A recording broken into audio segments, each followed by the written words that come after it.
शिक्षा का फ़ायदा क्या अगर वो गुणात्मक नहीं है, अगर उसका कोई सामाजिक सरोकार नहीं है तो वो शिक्षा कुछ नहीं है, सिर्फ पेट पालने का एक माध्यम मात्र हो जाएगा। हमें ऐसी शिक्षा नहीं चाहिए, हमें उच्च शिक्षा चाहिए, हमें गुणात्मक शिक्षा चाहिए, अच्छे एजुकेशनल इंस्टीट्यूशंस होने चाहिए और संभव हो तो विदेशों में अपने बच्चों को पढ़ने के लिए भेजना चाहिए। अच्छा लगा कि हम शिव विहार में हैं और यहाँ पे भी शिक्षा मेला, जो कि अपने आप में एक अद्भुत विचार है, जिसके द्वारा आप लोगों में शिक्षा के महत्व का ना सिर्फ प्रचार प्रसार कर सकते हो बल्कि शिक्षा के द्वारा समाज में परिवर्तन की राह भी दिखाई जा सकती है।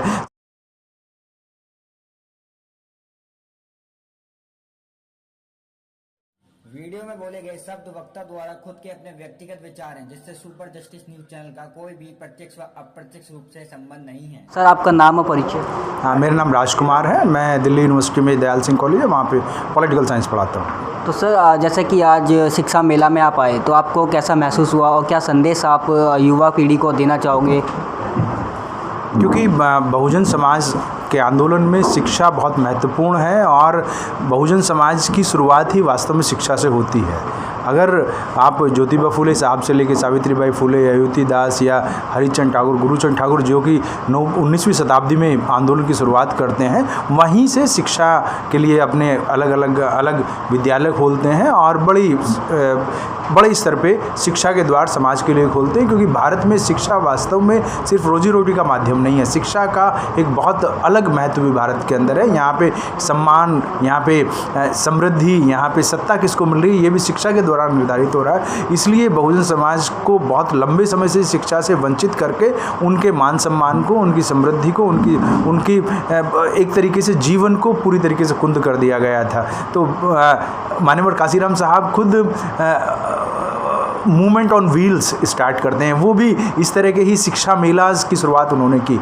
अब छोटे छोटे प्रदर्शनियाँ लगा के उन्होंने शुरुआत की। तो आज बहुत अच्छा लगा कि हम शिव विहार में हैं और यहाँ पे भी शिक्षा मेला, जो कि अपने आप में एक अद्भुत विचार है, जिसके द्वारा आप लोगों में शिक्षा के महत्व का ना सिर्फ प्रचार प्रसार कर सकते हो बल्कि शिक्षा के द्वारा समाज में परिवर्तन की राह भी दिखाई जा सकती है। शिक्षा सिर्फ आपकी रोजी रोटी का साधन ना हो के आप शिक्षा के द्वारा अपने समाज बोध को समझ सकते हैं, आपका कर्तव्य क्या है समाज के प्रति, इस चीज़ को समझ सकते हैं, आपकी पहचान क्या है, आप किस परिस्थिति में किस तरीके से वो गलत कमज़ोर परिस्थितियां हैं या उन परिस्थितियों ने आपको बहुत ज़्यादा कमज़ोर बना के रखा हुआ है, उनको भी आप दूर करने का प्रयास करते हैं। अगर आप शिक्षित हैं, सही अर्थों में शिक्षित हैं, तो फिर आपके अंदर कॉन्फिडेंस रहता है, आपके अंदर जो भी आपकी प्रॉब्लम्स हैं उनसे लड़ने का जज्बा रहता है। इसलिए अगर आज का युवा वर्ग बाबा साहब और ज्योतिबा फुले की बर्थ एनिवर्सरी के समय पे शिक्षा मेले जैसे आयोजन कर रहा है, तो मुझे लगता है कि ये बहुत ही सकारात्मक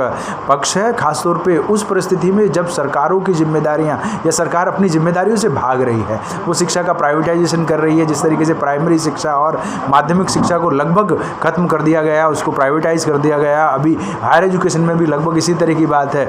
आप लोग न्यू एजुकेशन पॉलिसी की बात कर रहे थे, तो बहुत सारी ऐसी चीज़ें हैं जो अब प्राइवेटाइज की जा रही हैं, उनका निजीकरण किया जा रहा है। और शिक्षा सबसे महत्वपूर्ण है। अगर शिक्षा को ही पूरी तरीके से प्राइवेट प्लेयर्स के हाथ में दे दिया जाएगा, तो जो वंचित वर्ग है, schedule caste, schedule types, OBC या इवन माइनॉरिटीज़ के लोग हैं, उनके लिए उच्च शिक्षा और गुणात्मक शिक्षा प्राप्त करना बहुत मुश्किल हो जाएगा। सो अगर आप शिक्षा मेला लगा रहे हैं तो इससे लोगों के अंदर अवेयरनेस बढ़ती है, इससे लोगों का शिक्षा के प्रति क्या महत्व है, ये जज्बा और अच्छे से पैदा होता है। अच्छा, आप उन बच्चों को क्या संदेश देना चाहोगे जो आफ्टर 10वीं करने के बाद या 12वीं करने के बाद एक राह भटक जाते हैं कि आगे उनको क्या करना चाहिए, तो आप क्या संदेश दोगे? देखिए,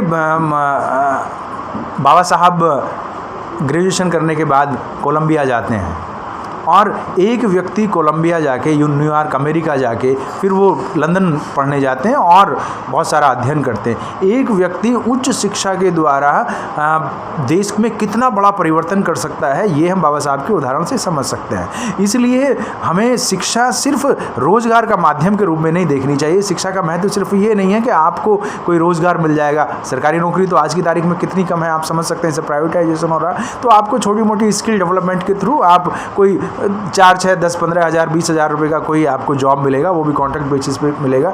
इसलिए ज़रूरी है कि इस समाज की समस्या, schedule caste, schedule tribes, OBC की समस्या बहुत हद तक भूखमरी नहीं रही है। गरीबी ज़रूर उसकी समस्या रही है, लेकिन भूखमरी नहीं रही है। इसलिए बाबा साहब या दूसरे लोग ये कहते हैं कि अगर, जैसे गाडगे साहब कहते हैं कि अगर भूखा रहे तो भी कोई प्रॉब्लम नहीं है, लेकिन बच्चों को शिक्षा दी जानी चाहिए। मैं कहता हूँ कि अगर थोड़ा सा गरीब भी रहें, थोड़ा सा आप कम भी खाना खाएं या थोड़े से कम अच्छे कपड़े पहने, उसके बावजूद आपको हायर एजुकेशन लेनी चाहिए, उच्च शिक्षा लेनी चाहिए। कोशिश करनी चाहिए कि बड़े शहरों में, बड़े संस्थानों में, और अगर संभव हो तो विदेशों में पढ़ने जाएं, क्योंकि 10वीं 12वीं के बाद अगर आप रोज़गार के संदर्भ में लग रहे हैं तो आज की तारीख में आपको सिर्फ मजदूरी मिलेगी, इससे ज़्यादा कुछ मिल नहीं सकता। इस समाज के लिए सबसे महत्वपूर्ण चीज़ है कि उच्च शिक्षा होनी चाहिए। एक बाबा साहब से जब ये पूछा गया 1942-43 के आसपास कि भाई यहाँ पे अलीगढ़ मुस्लिम विश्वविद्यालय है, यहाँ पे बनारस हिंदू विश्वविद्यालय है और इनको अच्छा खासा पैसा सरकार देती थी, तो उन्होंने लॉर्ड वेवल से इस बात में कहा कि भाई आप अनटचेबल्स के लिए भी शिक्षा के लिए कुछ काम कीजिए। उन्होंने कहा तो क्या करना चाहते हैं?